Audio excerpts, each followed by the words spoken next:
All right, guys, we are live. I'm going solo tonight. Buddy Sanji taking the week off. We'll be back next week, and I guess our show next Wednesday night will be a first day of spring practice eve show, and by then we'll have a full-blown updated roster from LSU. And Buddy and I will be coming up with a game plan for all of our TigerBait coverage of spring football. I can't believe it's only 8 days away, and I'm really excited about that. The LSU women's basketball team headed out today on their way to South Carolina for the SEC tournament. Had a little bit of fanfare with that. LSU baseball had a darn successful weekend in Texas, and then a really fun game last night, a pitching duel. But Gavin Dugas with a big home run that gives LSU a 3-0 win over the Texas Longhorns, which is always great. There's no more arrogant fan base in all of college football than them. And I keep telling you guys, wait until they join the SEC. If you think you can't stand Alabama fans, wait till you get a heavy dose of Texas Longhorn fans in the coming years once they're fully entrenched in the league and start acting like they own the place as soon as they arrive. Of course, we're brought to you by Pride Roofing, the official roofing company of TigerBait.com. And we're going to talk a little bit more about Mike and Alex later in the show. And Alumni Hall is on board with us in a big way, is one of our sponsors in the coming year. And we've got some specials to talk about with them and some big things they're doing at Alumni Hall. So you guys hit the like button if you're enjoy the show. Spread the word. Send it out to your friends. Let them know we're live. And I think we got a lot to discuss tonight. Possibility I might have a guest that pops in. I sent the invite, but we'll see if it happens. If not, we'll catch him down the line. I popped it on him last minute, but that's okay. I think we're going to have a lot to discuss. Just the bunch of you guys and all your questions. We got a lot to talk about. Baseball, football recruiting, big recruiting weekend this weekend and then next weekend. And they're going to have, once spring football practice starts, they're going to have prospects on campus every practice and in between. And junior days, spring game, of course, is always going to be a big recruiting day. And I think Brian Kelly and his staff are off to the races. It was awful quiet there for several weeks through the month of February. And now they're back at it, extending offers and a lot more. Got an offensive lineman, the Maryland transfer coming in this weekend, the grad transfer from Maryland, offensive lineman who can play tackle or guard. We could talk about him and a lot more. You guys hit the like button and share, and let's get to some of it. LSU Man 38, hit the like button, y'all. Yes, indeed. Mick McGrath, hey, Mike, how you doing? Josh Forbes, hey, Mike, good to see you. Glad to have you guys in. And PCG, Longhorn are worse than the Aggies. I maintain that they're actually worse than at least Alabama fans have the national titles to crow about. The arrogance of Longhorn fans is just off the charts. I want to go over to some of the recruiting that's going to be happening this weekend. We've got a big, healthy list, and we're adding to it on TigerBait.com. You're going to have top prospects for the class of 24, 25, and 26 on campus. Some of the highlights for the class of 24, I love Kalaj Cobbins over at Destrehan. I think he's getting, I think his rating that I've seen out there by some of the services is a little low right now. LSU commit Wallace Foster is going to be there from Warren Easton, one of the top cornerbacks in the country. Noreel White from Ocean Springs, St. Martin's, one of the top wide receivers, LSU Ole Miss battle for him. He'll be on campus. Class of 25, Bryce Underwood, Michigan quarterback, one of the top dual threat quarterbacks in the country, will be on campus. Nice group for the class of 25. Shamar Arno from Centennial High School, Roswell, Georgia. Ethan Barber, the tight end from Alpharetta. Big Georgia group coming this weekend in all the years, 24 and 25. Kelvion Riggins from Dallas South Cliff, a couple linebackers. Keelan Moses from right here in Baton Rouge will be there. Brett Bordelon, of course, offensive line commitment. is going to be there as well. And Lamar Brown for the class of 26, University High right here in Baton Rouge also. Defensive lineman, does he grow into being an offensive lineman? I know that's a big discussion we're probably going to be having the coming years, but that's just some of the guys. There's more than that. We've got the full list on our message board at TigerBait.com. Go to TigerBait and subscribe. We're going to be adding names to that list. I think there's a few more that we're going to add later this evening, and I think that list is going to continue to get tweaked between now and the weekend. So, and they're going to have another big group next weekend, including your top committed quarterback for the class of 24 is going to be on campus, and Colin Hurley. And you want to talk about a Pied Piper who's going to be bringing some prospects with him. Chance Babb and Parker Edwards hit back-to-back threes to start LSU's game tonight. Give me an update on the score. I didn't pull that up. Barry Barbie, hopefully the Longhorn Network will go dark. Well, yes, they are. Hey, Mike, could you get Ben McDonald on as a guest? I bet I could. I'm going to try and reach out to him. He's one of the nicest guys in media, and I was talking about that earlier today with Buddy, and just how notable LSU's media people are on the networks. It's amazing what ESPN and the SEC network is littered with as far as talent that are former LSU players, and what they bring to the national landscape of sports. Constantly, and really, they're all A-listers. Booger McFarland, who's going to be the keynote speaker at the Coaches Clinic. Ryan Clark, of course. Marcus Spears. Ben McDonald. And many others.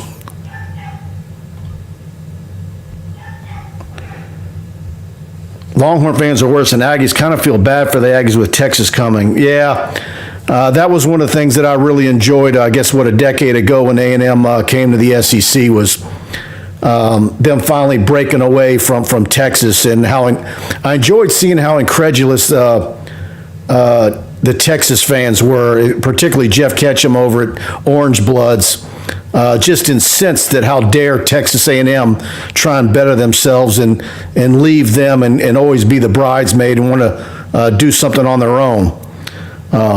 It was just absolutely bonkers the way they carried on.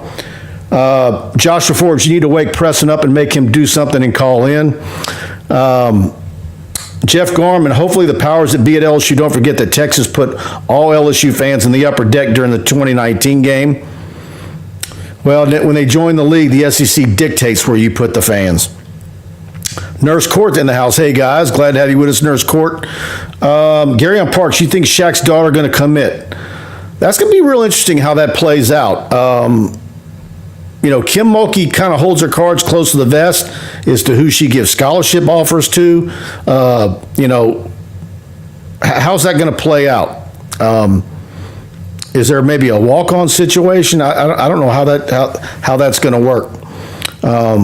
But I think they're certainly interested, and that was big time having Shaq there Sunday night, 15,700, whatever. Of course, the actual is a different number. Those were tickets sold, but the place was absolutely packed and bonkers. I'm telling you guys, when they start putting the tickets on sale for the first round and second round games in the PMAC for the women's tournament, you need to jump on them. Since Kim Mulkey's gotten here, there's been some great games. That one Sunday night, Tennessee, a few games last year. But I still think the Jackson State first round game was the best that the PMAC has been the last 2 years. And it's just a different flavor when it's NCAA tournament. So do yourself a favor. When those tickets go on sale, you need to jump on them. Yeah, Scotty Braden. Mike, I think JoJo Stone is very underrated. I really like him as well. Look, man, I've got some differences with some of the rankings that I've seen so far. I think there's some some overhype of some kids, and I don't want to name them because that'll get you in trouble as well. I'm amazed at the bandwagon and how much weight's being put on the bandwagons of some kids real early that I think are a bit raw and need more time to get the rating that I've seen them get. John Sibley Butler, Nurse Court, great baseball game. Stadium was rocking like a football game. Yes, it was. I had a chance to talk to Jacques Doucet earlier today on his drive back in from Austin, and really nice crowd of LSU fans in Austin last night for that one. James Phillips, great recruiting news, Mike. 2025, like it could be a very big year for the Tigers. Who is LSU looking at for a 2025 quarterback? And yeah, I just gave you one of them right off the bat. Bryce Underwood from Belleville, Michigan. You're talking about a 6'2", 200-pound quarterback that everybody in the country wants. Georgia, Notre Dame, Ohio State, Penn State, both Michigan schools have both offered, and he's going to be on campus. So that's absolutely big. Joe Sloan can recruit, and for him to be pulling in guys like that to come into town this early is a big feather in his cap. I think what he's doing in recruiting is absolutely fantastic.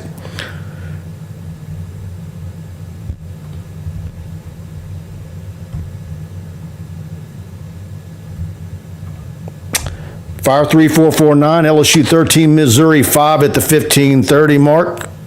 Thank you, guys. Thank you for that. And I'm scrolling down. It's probably more than that now, right? Mulkey is just getting started. Yes, Frank. I'm planning on getting over to Hammond tomorrow. I think, obviously, want to see Michaela Williams. They got eliminated last year by Ponchatoula, which was basically the entire city of Ponchatoula was in Hammond for that one. And Jada Richard over at LCA is one that's an LSU recruiting target. They play back-to-back tomorrow afternoon, and I'm going to try to get over to Hammond to film both of them and see them play. I'm absolutely enjoying doing something I've never done in the 20-plus years, and that's cover girls basketball recruits. If you would have told me 15 years ago you'd be covering girls basketball recruiting, I would have said you were crazy. And but it's something else. I'm having fun doing it. Bart Smokey, heard anything on the linebacker from Oregon State? I have not.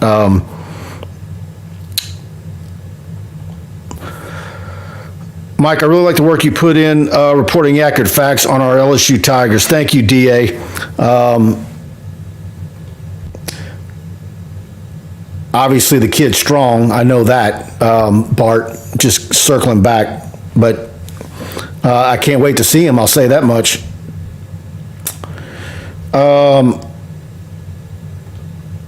Nurse Court also be in Baton Rouge Friday to send to coach some baseball this weekend. All right. Gary on Parks leaving for Greenville tomorrow, hopefully to take down South Carolina. That would be really nice. I just think, man, South Carolina is a juggernaut. And when Kim kept doing this, they're here and everybody else is here. I mean, how many times did she do that a couple of Sundays back? She's absolutely right. LSU's missing some pieces. They've got to get some outside shooting. It can't just be Alexis Morris.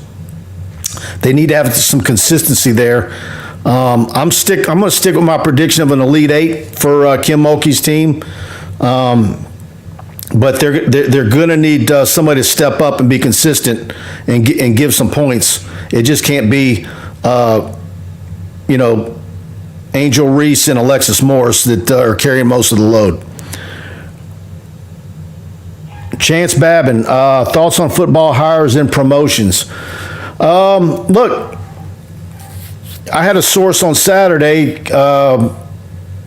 basically say that, Matt House was wanting someone to help coach linebackers, and that was kind of going as Brian Kelly was making his search and interviewed Biaggi from Ole Miss and LeVar Woods at Iowa. And I put out a little report on Saturday, but the other part of what he sent was, was that Matt House wanted someone who could also coach edge rushers and outside linebackers, and it looks like Matt House won the day. And so sometimes it is better to promote within. Obviously, Brian Kelly, I don't know how the whole process worked out. Did he interview those guys and do his due diligence and circle back and say, you know what, I've got somebody in-house that I think is better than these two guys? And then, like they said in the other part of it, was there's going to be other analysts in the building that coach other certain components of special teams along with him. So we'll see how it plays out. Is this going to be a one-year deal? Is this going to be long-term? Is it something that he rethinks a year from now and it's not the solution that he thought it would be? Let's see how it plays out. Of course, we know Polian is getting moved inside, and I think Polian does bring some things to the table inside that Brian Kelly absolutely likes. And that'll be another one. We'll see if that's going to be a one or 2 year deal for Polian, and how long does he itching to get back out on the field somewhere else as a coach. Reedus is her ace, Scotty Braden says. Think we get Jelani Cambridge too. Shaq's daughter's a top 50 player, highly skilled. Gary Reedus is fantastic. And Jelani Cambridge, there's some good stuff happening there. I think you're right. John Sibley, Butler, Mulkey is absolutely the best. Unbelievable turnaround. And, of course, as we saw, didn't get Coach of the Year in the SEC. But that's, South Carolina doing what they're doing. They're going to get all the spoils and all the postseason awards most of the time. Mick McGrath, who is the highest priority recruit right now? I don't know that there's a highest priority. Do I think there's maybe some kids in state that they have some catch up on? I do. I think that there's some guys that maybe they're a little bit behind on, and they need to, but they've got plenty of time to do that. Look, you want to keep all these guys home that you offered for the most part. Is there a couple of guys you could afford to lose that you offered? Yes, I do. But look, Dominic McKinley is getting a lot of publicity right now. Obviously, he's a big kid. But, Tradez Green and many others are just as big of a priority in my mind. What I will say, though, is I do like the fact that it looks like there's a real nice dose of offensive linemen that they're in on in a big way out of state, which is needed.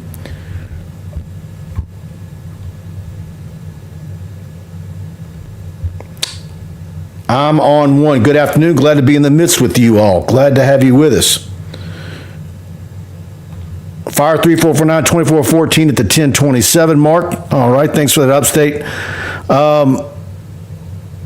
Let me scroll up here and see if I missed any of you guys.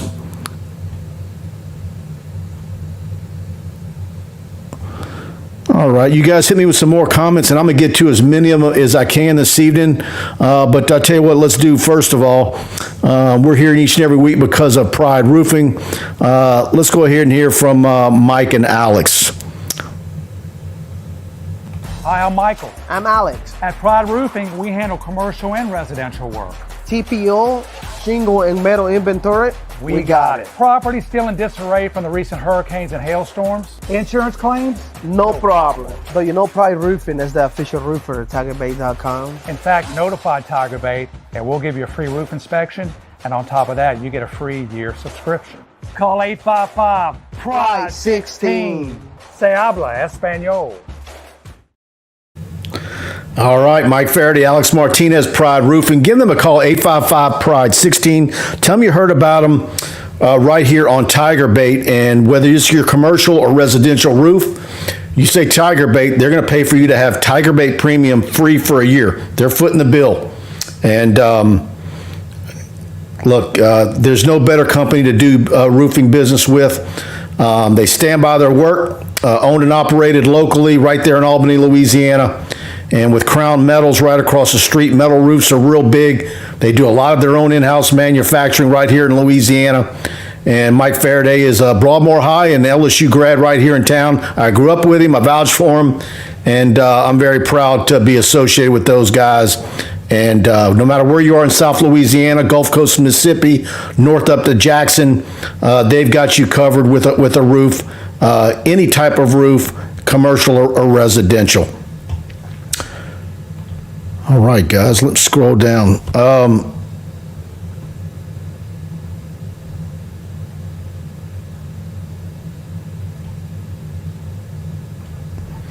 Scotty Braden, think we take McKinley, Johnson, and Hills on the defensive line. Pray for Simmons. I want to see a little bit more of Hills. I saw LCA several times last season. I like his size, but I'd like to see a little bit more disruption from him. They got a great strength and conditioning program at LCA. I think that kid's got a lot of ceiling that's not realized yet. John Sibley Butler, Pete Maravich was the man, best passer and shooter in an all-show period. And he's replying to Todd Davis, Chris Jackson was the greatest I ever saw in college.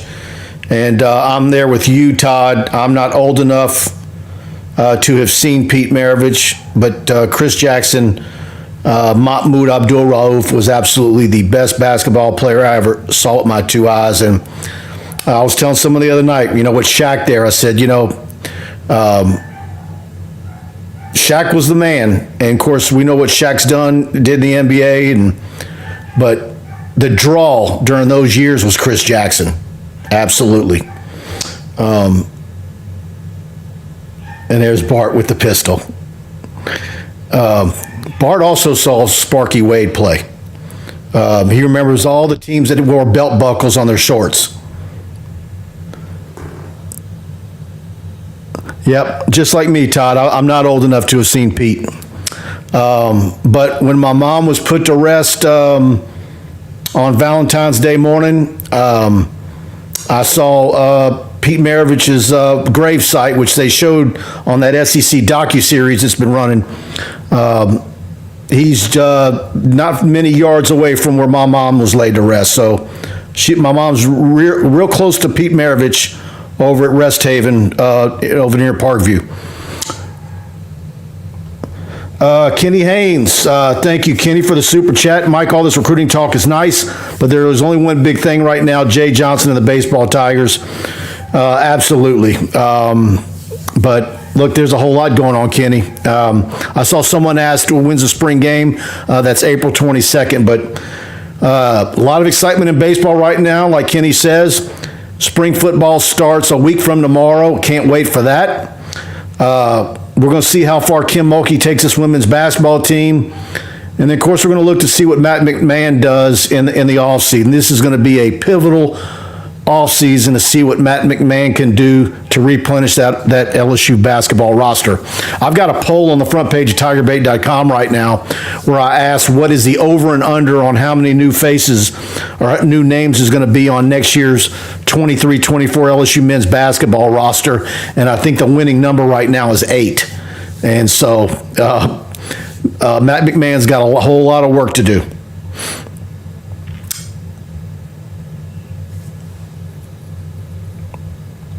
I've got that one on VHS, Frank McCatry. Chris Jackson and Shaq versus Loyal Marymount. I've got that one, UNLV, both on a VHS tape in a box. But, of course, I don't have a VHS player anymore. But those are all over YouTube.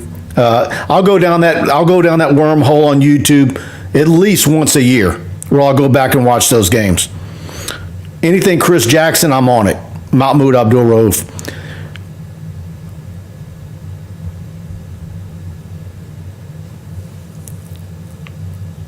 Bart Smokey says he's wanting to see Floyd get a start. Barry Barbier, what is the story with Dylan Moses' little brother? Well, he's fantastic. I think LSU is in a very good spot with him. Obviously need to continue to recruit him. But Keelan is a hell of an athlete and plays running back, plays linebacker, super kid. Everybody in the country is going to want him. destined to be a 5-star recruit. 5-star personality, 5-star smile, just a super kid. And I think he's got a little bit more length than his older brother. So let's see how it pans out. What does he end up being height and weight wise by the end of his senior year? But super kid, had a chance to talk to him many times, and just another freak specimen, just like his older brother.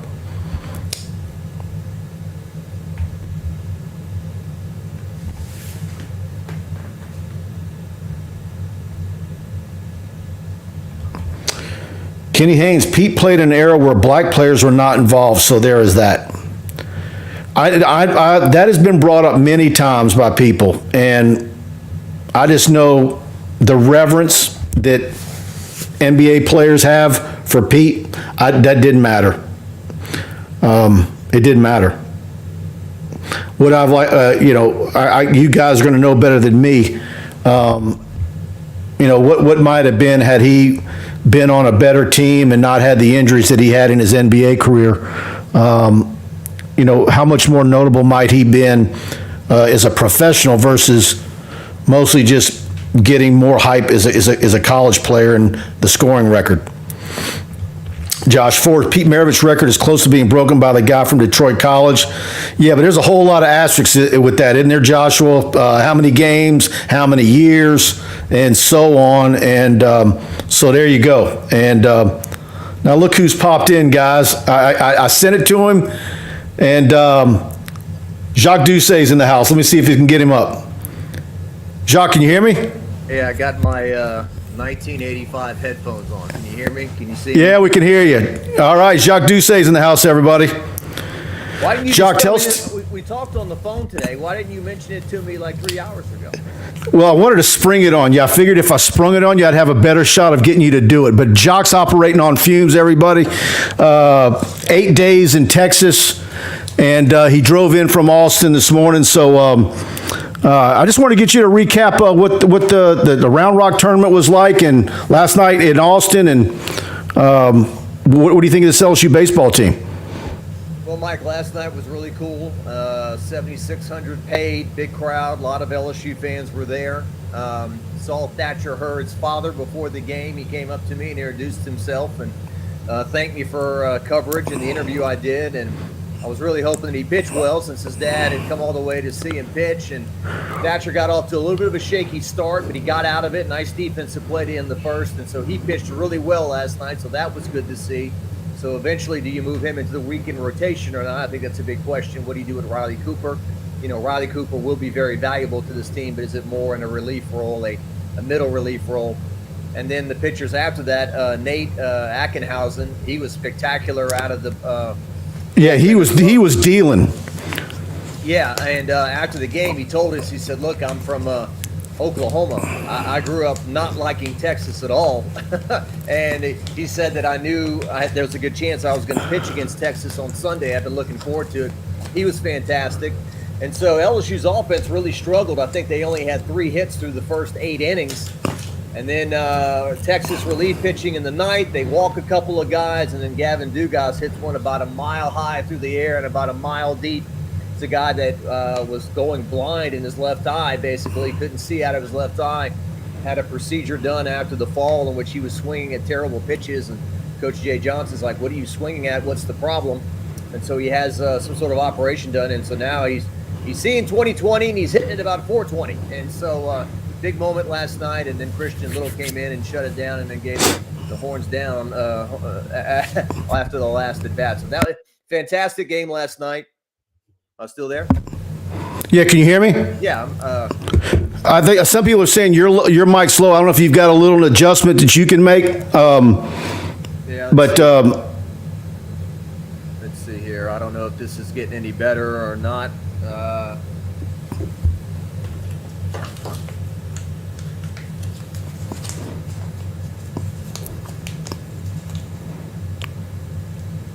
now you're muted.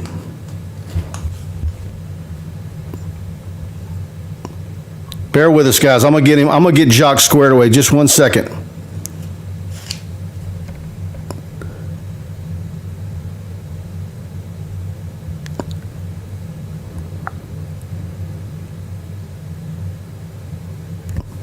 There we go. Sorry about that. There you are. All Right, Jacques, they say when I mute my microphone when you're talking that you sound better, so I'm going to mute my mic while you talk. Well, how about this? I got the mic right up to my face now. So you can hear me pretty clearly now. So anyway, so great game for LSU last night to come through there at the end and make the plays. They were shut down offensively throughout the night. And if it's Texas that hits the home run and not LSU, then you're talking about, wow, we struggled offensively all night long. What's the deal? But, a very positive trip. You go 3-1 on the trip.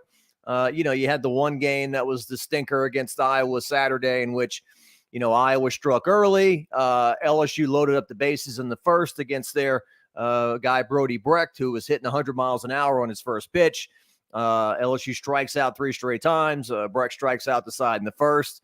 LSU had, I think it was 14 left on base, and they struck out 15 times in that game against Iowa. And so it was just a clunker all the way around. Braden Jobert had a play in the outfield. It was a sharply hit ball. He misplayed it. 2 runs scored. So got the first loss out of the way. Paul Maneri was still the coach. Mike, he'd say, Mike, in all my years of coaching, I've never gone 56-0. He would always say that after the first loss. I've never gone 56-0. Love Coach Maneri, and I talked to Bill Franquez about him, and still in many ways miss old Coach Maneri. Best coach I've ever coached in terms of as nice as he was and media relations and all that. But I have enjoyed covering Jay Johnson, obviously, and Jay's like the Terminator, man. He's just steady Eddie, not much emotion, win or lose. It's just on to the next one. So. Well, tell me this. When you look at this LSU baseball team and you were with them all this time, how loose are they? Because they sure do seem like a loose bunch. And the number 1 ranking, I don't see where there's anything that's getting to them at all. We knew that they were relishing in it and embracing it, and I don't see any back off of that. Of course, they dropped their first game on Saturday, but I don't know if there's anything that I've seen that's any chinks in the armor so far.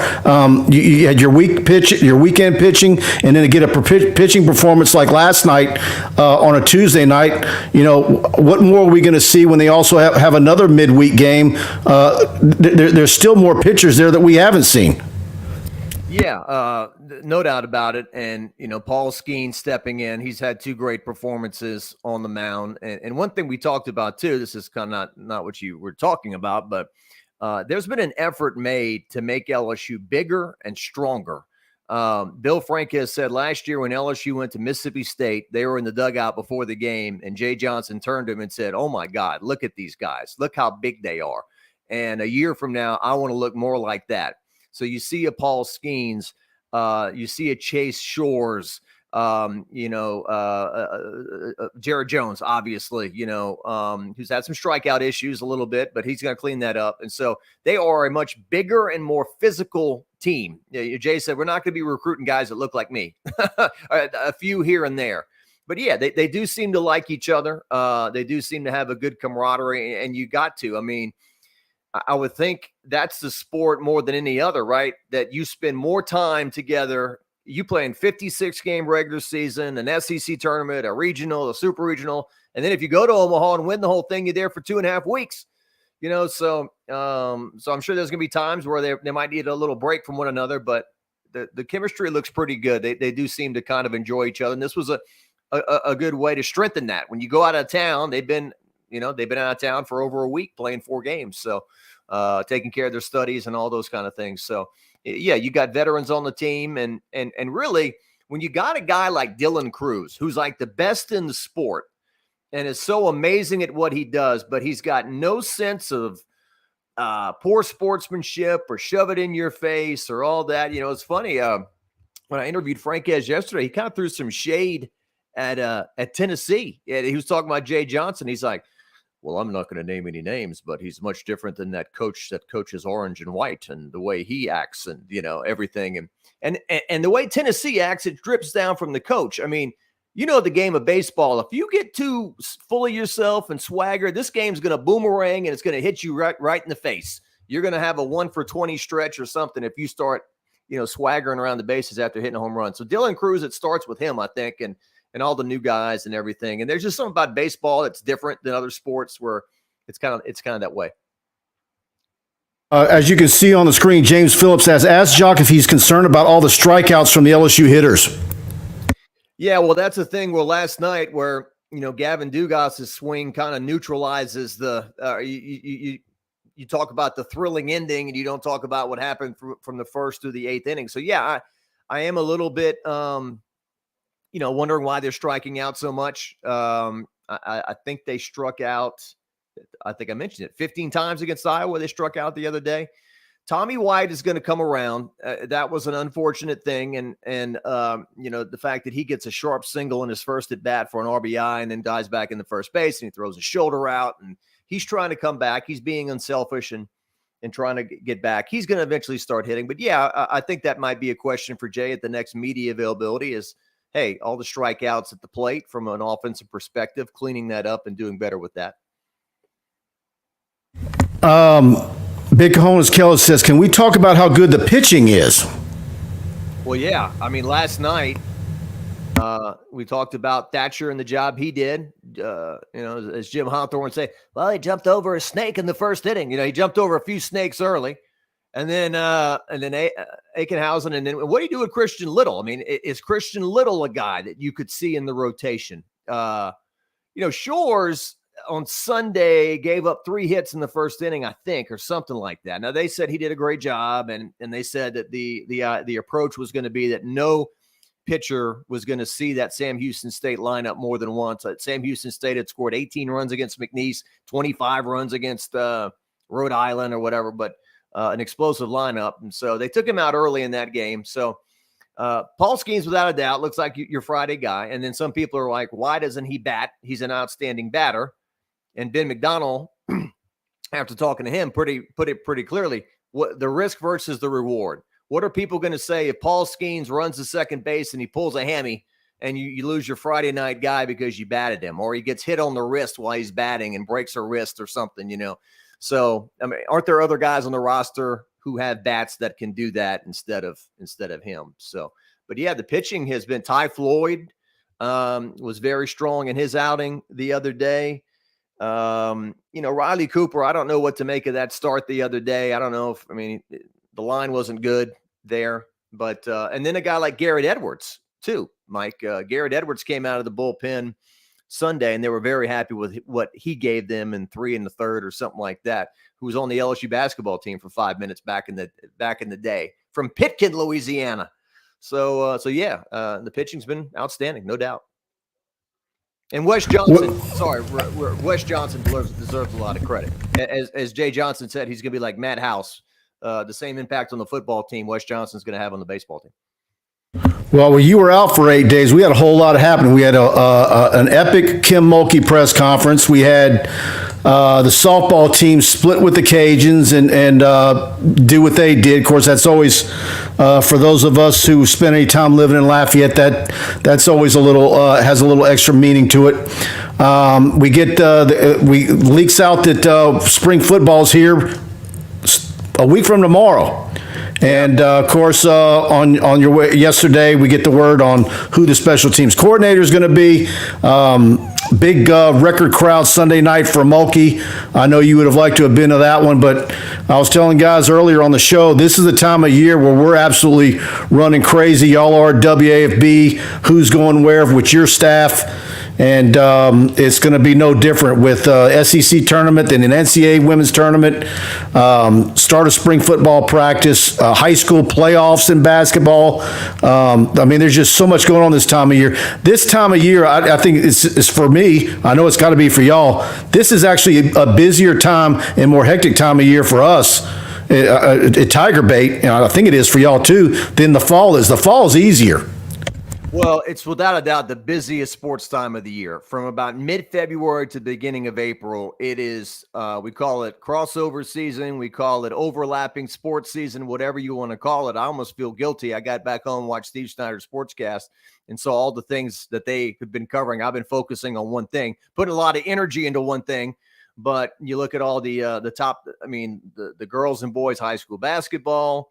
And then, when you've got LSU, A women's basketball team that could make a run at the Final Four, a softball team that's gotten off to a great start, a baseball team that's #1 in the country. Oh, by the way, an LSU gymnastics team that draws big crowds and is bouncing back. And then you've got the Southern Jaguars, basketball, men's and women's, baseball. They're starting up.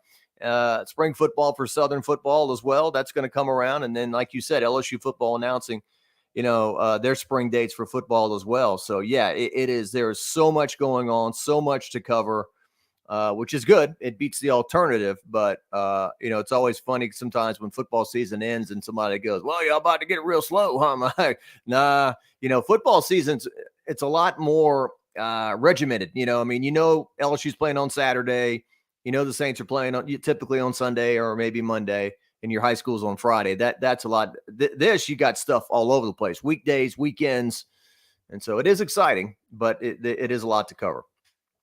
Well, with the start of LSU football practice next week, before we let you get out of here, I know, like I said, you're operating on fumes, but what are the position groups that you're most excited to see next week, whether it be new faces, newcomers, rebuilt positions? Of course, everybody's going to want to see if Nussmeier can improve, but what are some of the things that you're really going to be looking for next week?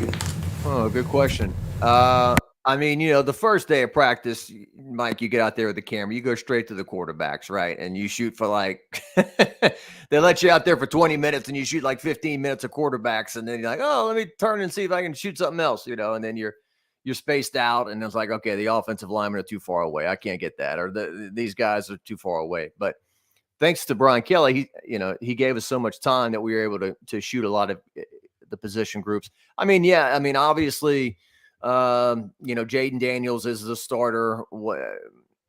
I can't imagine there's any scenario where at the end of spring football, Brian Kelly says, "Oh, Garrett Nussmeier has passed him." That's not going to happen. That's not possible, is it? And so I guess it's just a case of keeping him on the roster, right? I think that's the biggest fear. That's the biggest question mark. How long does Garrett Nussmeier, does he make it to the finish line of the first game in Orlando against Florida State? I think that's the biggest question.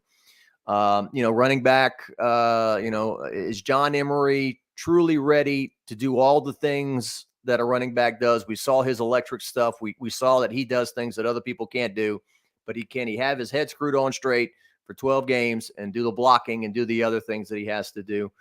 I guess Josh Williams is going to be he'll be coming back from injury to an extent. I'll be interested to get a look at all these defensive linemen and talk to them eventually through interviews. They're going to, how many defensive linemen did LSU sign, either through the transfer portal or through signing day. So that's a big addition to the team. The wide receivers are relatively the same, right?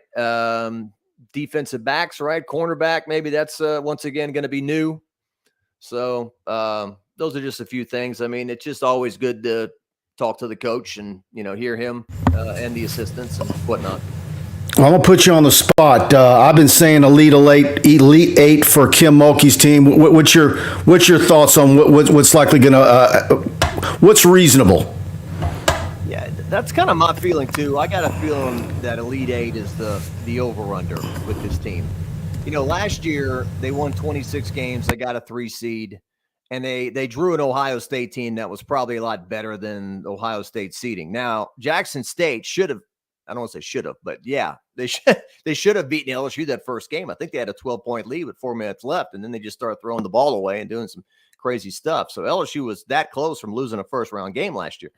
That was when Kim was singing Jim Croce after the game. Remember that? You don't mess around with Kim. The Jackson State coach said, "Kim Mulkey's got it coming," after the game or whatever. So, and then she sang Beyonce, "Say My Name, Say My Name." So only Kim Mulkey in a press conference could sing. That's why she's gold, Jacques. That's why the views on our channel for the Kim Mulkey press conferences are through the roof. But I tell people, look, that Tennessee game was obviously big this year. Sunday night was a big crowd. But I think that Jackson State game has actually been the most electric game in her first 2 years so far. Well, it's definitely the most electric in terms of the visiting fans, because Jackson State brought their band and, the dancers and all that stuff and all the great things that make HBCUs, a little cooler, and they were making a lot of noise, and they could taste it, and it just kind of slipped away. But yeah, I would think that I don't know how LSU stacks up against some of these teams in the top 10, the Stanfords, the Notre Dames of the world, and whatnot.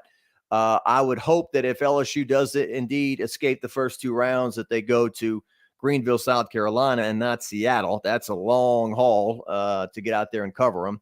But yeah, I think Elite 8 over under. I think that would be an outstanding, second year for her. She's fed the monster way too fast. I mean, inheriting what she inherited, and nobody caring, and hundreds of people in the building, to record crowds and all that stuff. And what is she now? She's 53-7 in 2 years as the head coach, but she continues to say, hey, we haven't accomplished anything. We've won a lot of games, but we haven't accomplished anything yet. So that's the great thing, Mike, and that's the bad thing about March Madness, that you can have a great year, but at the end of the year they say, how far did you go? Oh, that was a Sweet 16 year. Oh, that was the Elite 8 year. Oh, that was the year they got knocked out in the first round or whatever. So your season really is defined by that NCAA tournament. I mean, what would you rather, an Elite 8 or say, hey, we were the SEC regular season champions? Well, I tell you what I think. She doesn't say anything by mistake. And I think what she's gone on these, I don't want to say rants, but she's gone on these little diatribes multiple times now in the last 3 weeks, talking about seeding and the net and this and that. Do you think she's setting the stage for the possibility, a higher possibility than people think, that she might end up with a number 1 national seed? Well, I hadn't paid enough attention to it, but has UConn kind of lost a few? I mean, they've kind of. Yes. And LSU was in these reveal things they do on Thursday. They were number 5, I think, overall, the last one. Like, the 4 number 1s, and then LSU was like the first number 1 out, so to speak. They were the 5th overall. So, Kim has made it clear over and over that, in so many words, the SEC tournament is a waste of time. Like, why are we doing this? It's for the Cinderellas who can somehow win 3 or 4 games in a row and make the tournament or whatnot. I mean, I still remember Will Wade telling me, was it 2-3 years ago, when LSU made the SEC tournament final against Alabama and they lost by 1 point.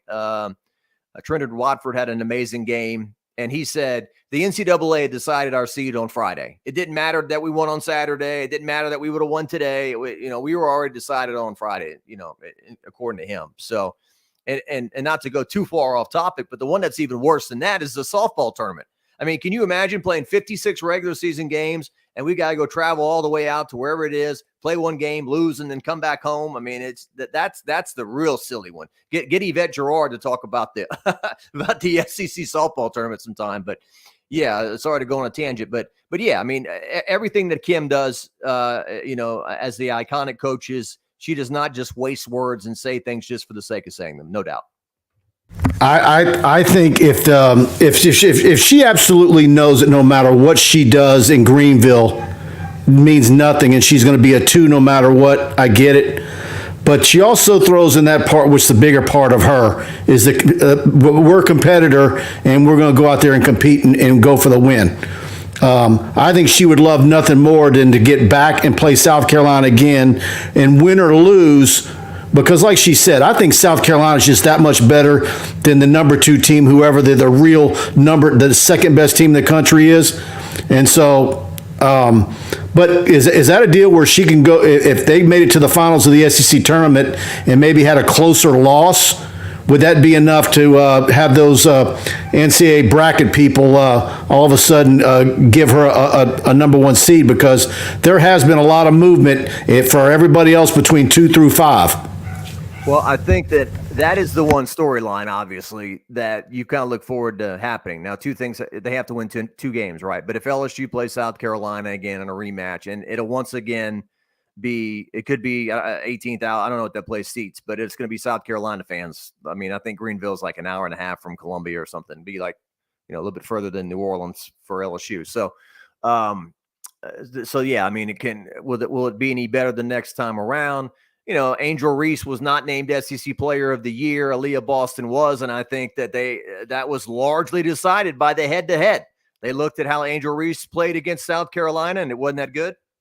It wasn't that good that day, and I think that had a lot to do with that. And so we'll see if those 2 teams get a chance to play again, and then we'll see if they meet up in the Final Four. I just get the feeling, Mike, that LSU is going to be punished for that non-conference schedule. They're going to say, hey, you played Houston Baptist and you played, or who was it? Yeah, Houston Baptist or Houston Christian, or some schools that were just not that good. And so I'm sure next year, with Angel Reese coming back and Michaela Williams and Aaliyah Del Rosario and some of these recruits, that I know they're making efforts to play much better in bigger non-conference opponents next year. Yeah, and not only that, the SEC, obviously, with only 2 teams in the top 25, it's not like she's got that to point to as well. But when I asked her that question on, what was it, Wednesday or Thursday, she said, well, I think 2 other teams belong in the top 25, and she's pointing to Tennessee and Ole Miss, and she's making the case for Mississippi State getting a seed. So, well, look, man, tell us, is there anything else on your mind, or anything that you wanted to wrap up that baseball trip to Austin that you want to mention, or that you hadn't already? No, I mean, just there's no sport, Mike, that has a better, more human connection between the fans than LSU baseball. I mean, all the sports are great.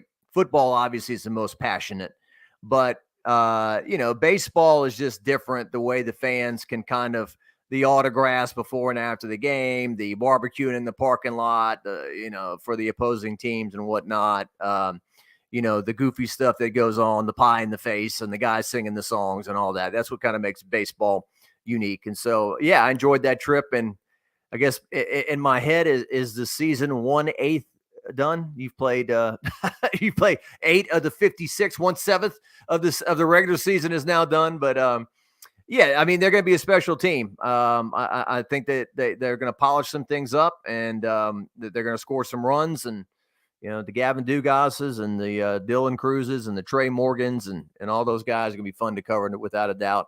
Red Rock and Blue, we're looking forward to a big summer. We've got a lot of sponsorships so far. If anyone out there is interested in being a part of Red Rock and Blue, you know where to find me. I'm pretty easy to find. And we've got a big concert already set up for August the 19th with multi-platinum artist Vertical Horizon is going to be at the Varsity Theater, along with your favorites, Regeneration and Petty Betty, opening the show. And so we're going to have a good time that night. But redrockandblue.com, and you know where to find me. But that's about it. I mean, I'm gonna probably hit the hay like an old man before 10 o'clock tonight and sack out. But I'm sure I'll be up tomorrow morning at 7 a.m. working on something else. All right, Jacques. Well, man, I appreciate you popping in here. I sent Jacques the link. I said, dude, I know you're tired. You got an open invitation. Click on the link, come on in. And sure enough, he did. But I knew if I would have asked you earlier today, I would have been told no. So I figured if I sprung it on you like that, you might do it. Yeah, you pulled me away from men's basketball. I was enjoying the Parker Edwards show. That's brutal. Parker Edwards started tonight, Mike. And he made 2 3-pointers right off the bat. It was 6-0 LSU on 2 Parker Edwards 3-pointers. I don't know what the score is now. I have to go see. LSU started red hot tonight. Wasn't that like the Raging Cajuns? Marty Fletcher used to do that back in Lafayette. Start the seniors on senior night, no matter how bad they were. The 5 seniors start, and maybe we yank them after 2 minutes. But anyway. Yeah, they ran Marty Fletcher out of town, and he's still. I don't think there's anybody that's come close to matching the numbers that he had. Jesse Evans did okay for a bit. Jesse Evans had the mock turtleneck before Nick Saban a little bit, but anyway. Yeah. Well, what it was a shocker was I was talking to a Cajun fan the other day. I said Bob Marlin lasted longer than Will Wade. I did. That wasn't lost on me either. Now I'm not sure what the Cajuns have done since that NIT. Have they did absolutely nothing. I mean, look. Full disclosure, I went to school there. I'm not dogging them, but I thought to myself, I'll do it for you. Have they gone to a tournament since the infamous or famous NIT post-game press conference? I mean, forget about Will Wade winning the SEC and his players and teams. On his top 5 things, that NIT press conference endeared him to LSU fans, perhaps more than anything, when he went off on the Cajuns. That's it. All right, Jacques, thanks for popping in, man. All right, thanks for having me. I owe you lunch. Okay, bud, thanks. All right. All right, guys. Jacques Doucet, thanks to him for popping in. And I got one thing I need to get in real quick, and I'll come back to some of your questions, recruiting. But big thanks to Jacques. Spent 8 days in Texas with the LSU baseball team, and I'm sure he had got his fill of Tex-Mex and brisket and everything else. But one of our biggest sponsors right now, and we're glad to have them on board with us, is Alumni Hall. When you want to show your LSU Tiger pride, Alumni Hall is your ultimate shopping experience. The best and largest selection of apparel for the whole family: Nike Golf Champion, Columbia, Peter Millar, Southern Tide, hats, Yetis, gifts, and accessories. LSU students, faculty, and military receive 10% off in-store every day. And you can earn cash back with their Hall Pass rewards. Alumni Hall, located in Perkins Row, or anytime at alumnihall.com. Alumni Hall, where Tiger fans shop, and they've got all the LSU baseball jerseys in every color. They've got all the new spring arrivals with LSU logos on it. It's a beautiful store right there in Perkins Row, and again, the highest quality gear you're going to find there. And if there's anything out there, any item that's got an LSU logo on it, believe me, they've got it at Alumni Hall right there at Perkins Row. Please go over there and do me a favor. Tell them you heard about them on our show at TigerBait.com.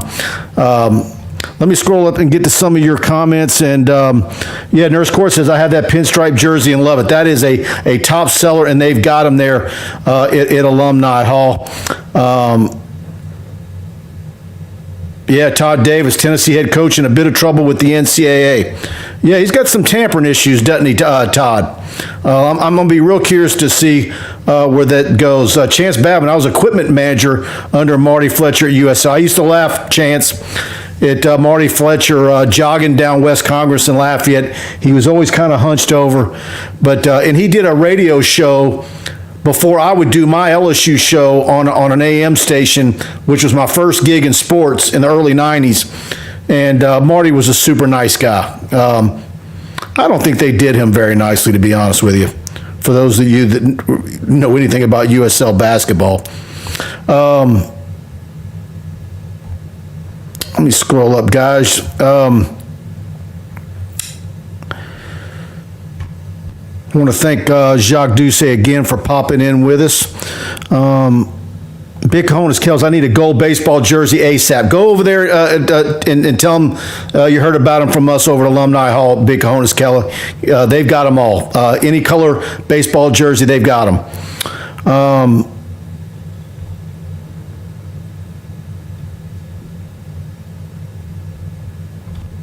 Frank McCatry, Ole Miss is good. They took the Gamecocks to the wire.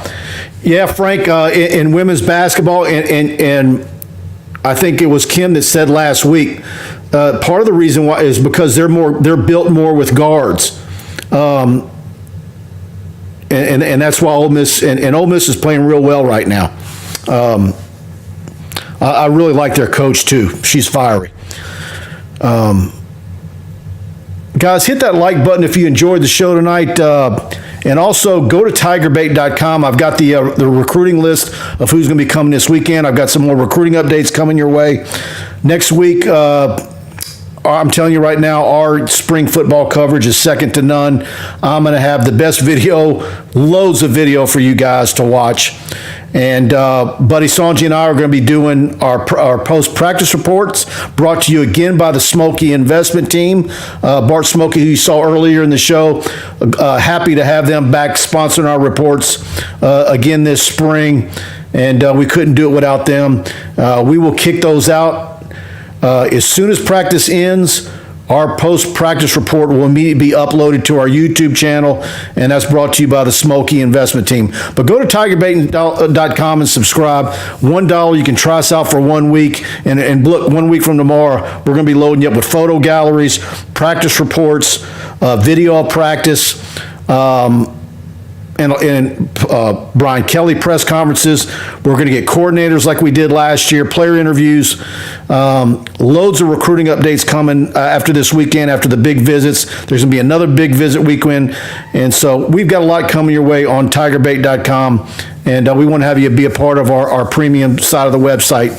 And I think it's a great deal. You get our text alerts, our newsletters, all of our analysis pieces, and we're going to have a ton coming your way throughout the entire spring. So, all right, guys, thank you all for being a part of it. Thanks again to Jacques Doucet, and thanks to all you guys for being a part of the show with your question and comment. And Buddy will be back with me next Wednesday, eve of this first day of spring practice, and then we'll be hit the ground running the next day. So, all right, guys, good night.